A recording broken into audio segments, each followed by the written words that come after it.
화면을 좀 보시겠습니다. 저는 그 전두환 군사정권과 그리고 윤석열 검찰정권이 참 비슷한 부분이 참 많습니다.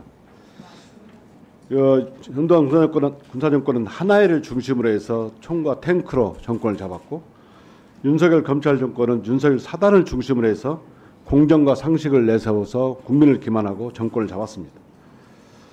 군사정권 때부터 일제 강점기 때 답세원, 고문, 협박, 가혹행위로 진술을 받았다면, 민주화 이후에 출범한 윤석열 검찰정권은 해위와 협박, 피의사실 공표 등 법 기술을 이용해서 자백을 이끌어내 왔습니다. 증인 이화영, 네, 부장님 동의하십니까? 네, 아주 전적으로 제가 실제 저 상황에 완전히 대표적인 케이스라고 저는 생각하고 있습니다. 저는 김성태 대북 송금 사건도 박상용을 비롯한 윤석열 검찰 정권에서 사건을 조작했다고 생각합니다. 그러면 이 자리는 이화영 증인을 포함해서 검찰에 어떻게 검찰이 진술을 조작하고 회유했는지를 밝혀서 탄핵을 당연히 해야 되고, 필요한 경우 특검을 통해서 그 죄상을 낱낱이 밝혀 처벌해야 한다고 생각하는데 동의하십니까? 그렇습니다. 예. 제가 증인이 처음 모두에 말씀하셨던 것처럼 이 대북송금 사건은 초기에는 쌍방울 나누스의 주가 조작을 위한 사건이었죠. 그렇습니다. 그런데 그 사건이 김성태가 해외 도피 중이던 김성태가 귀국하면서부터 사건이 바뀌게 되는 거죠. 네. 그 두 가지 근거 문서는 국정원 문건과 수원지검 수사 보고서가 이미 제시가 됐기 때문에 여기서는 제시하지 않겠습니다. 그러면 증인께서도 그 김성태가 검찰에 어떤 진술을 했는지 알고 계시죠? 재판을 받았으니까. 네, 알고 있습니다. 당시 이재명 방북 대가로 300만 달러를 북한에 제공했는데, 그 장소가 마닐라 아테페와 국제 번영 국제회의가 열린 곳이었고, 그 주문 사람은 이호남이 맞죠? 그렇게 김성태가 진술한 걸로 70만 불인가를 준 걸로 알고 있습니다. 증인도 그 마닐라 국제회의에 갔었습니까? 그렇습니다. 거기에 이호남이 있었습니까? 없었습니다. 증인뿐만 아니라 안부수의 인터뷰라든가 필리핀의 초대장, 그리고 사진, 대한민국 통일부의 문건에 가면 이호남은 없었습니다. 이 사건은 기초부터가 잘못된 겁니다. 자, 그러면 김성태의 진술은 명백한 거짓이죠. 그렇습니다. 그러면 김성태가 왜 거짓 증언을 했다고 생각하십니까?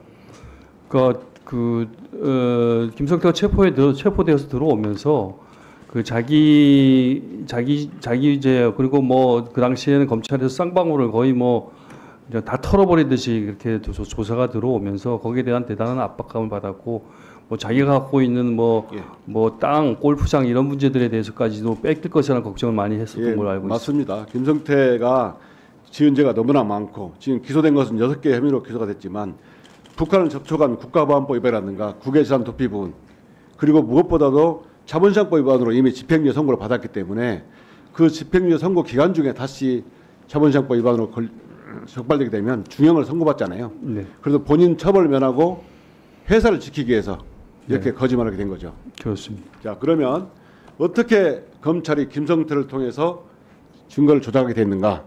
바로 검찰의 김성태를 통한 검찰의 회유, 협박 메커니즘이 작동되게 됩니다. 이 수사기법 중에 전형적인 수법입니다. 검찰에서 수사기관에서 사건의 사람들 진술을 확보할 때 이런 식으로 확보하게 됩니다. 첫째, 김성태를 통해서 증인을 회유 협박했죠. 그렇습니다. 그 한 가지만 얘기할 수 있습니까? 대표적으로 뭐 김성태 씨를 저하고 단독으로 만날 수 있도록 계속 자리를 주선해서 김성태 씨가 대표적으로 저한테 많은 돈을 줬다, 이렇게 내가 검찰에 진술할 것이다, 그러면은 검찰은 무조건 받아쓰게 되어 있다, 또 이재명 대표에게도 자기가 많은 돈을 줬다, 이렇게 또 진술을 할 것이다, 그럼 검찰이 받아써갖고 또 그에 관련된 조사가 들어가면 형 주변은 다 박살난다, 이런 식으로 협박을 했습니다. 그 진술 중에서도 그 옥준호 보면 5월 달에 1313호에서 형님 평생 징역 살 수도 있어요, 이런 말을 했죠. 그렇습니다. 또 방영철을 통해서 증인 회유 협박이 있었죠. 그건 아주 자주 있었습니다. 예, 방영철이 1313호에서 증인을 회유 협박한 내용 하나만 말씀할 수 있습니까? 그러니까 그 똑같은 내용인데, 뭐 법정에서 돈을 1억 원을 나를 줬다, 특히 제가 부지사 기간 동안에 현금을 전달했다, 그리고 이 자리에 있는 엄영수 증인인가 누군가도 그 엄영수 증인하고 또 누군가가 김형수가 둘이 다 동의하는 그런 조서를 써가지고 저한테 그 터무니없는 걸 뒤집어 쓰면서 현금 1억 원을 줬으니까 형님이 그렇게 부지사님이 그렇게 우리 말대로 하지 않으면 이걸 사실관계 사실처럼 우리가 또 얘기하겠다 이렇게 압박을 했죠. 만일 협조하지 않으면 더 많은 혐의를 뒤집어 씌울 수도 있어요. 이렇게 협박을 했고요. 그렇습니다. 또 검사가 직접 증인을 회유 협박한 적도 있죠. 뭐 자주 예. 그 검사는 특히 이제 우리 변호인들의 활동을 상당히 비난하면서 예. 그런 얘기를 많이 했죠. 그다음 PPT를 보시겠습니다. 그다음에 검사 박상용 검사가 이 증인의 변호사 조력을 방해한 적도 있죠. 그렇습니다. 6월 15일 날 변호사가 검찰에 나오지 않았으니 조사를 받기를 거부한다 하자 박상용 검사는 변호사 없어도 조사를 받아야 된다. 이렇게 해서 피시를 받은 적도 있죠. 더 나아가서 제가 변호인이 없으니까 돈도 없고 해서 없다고 그랬으니까 박상영 검사가 김성태에게 얘기를 해서 변호사를 좀 구해줘라 이렇게 얘기를 해서 김성태 측 도움으로 변호인이 온 걸로 알고 있습니다. 예. 그 후에 그 피의자라든가 그리고 증인, 쌍방울 관계자들이 모여서 연합파티, 술파티 한 것은 다 지금 말씀하신 내용이고요. 그 과정에서 연합파티 중에 박상용 검사가 증인에게 협조적으로 진술을 마무리하고 맛있는 것을 먹으면서 파티를 한번 하자 이렇게 진술한 적이 있습니까? 그랬었습니다. 네. 이렇게 검찰은 그 증인에 대한 회유와 협박을 통해서 얻은 가짜 진술로 기소한 거죠. 그렇습니다. 저는 다시 한번 윤석열 검찰 정권과 전두환 정권을 비교했습니다. 이렇게 윤석열 총칼을 든 군인이 영장을 둔 검사로 바뀌었을 뿐 지금도 이번 불법이 장행하고 있습니다.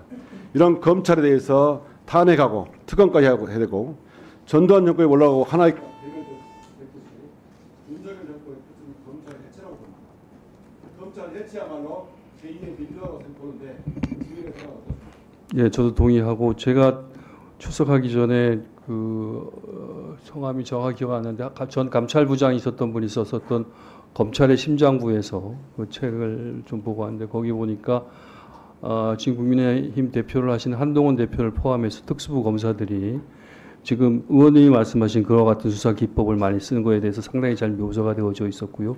한동훈 대표가 예를 들면 저를 잡았다, 저를 체포했다 그러면 저의 주요 범죄가 무죄가 나올 수 있는 가능성이 있더라도 나머지 걸 털어서 나머지 별건으로 가벼운 거라도 꼭 구속을 시켜서 처벌을 받게 만드는 거에 대한 기술이 있어야 그것이 제대로 된 검사다, 특수부 검사다 이렇게 묘사한 것을 보고 굉장히 충격을 받았었습니다.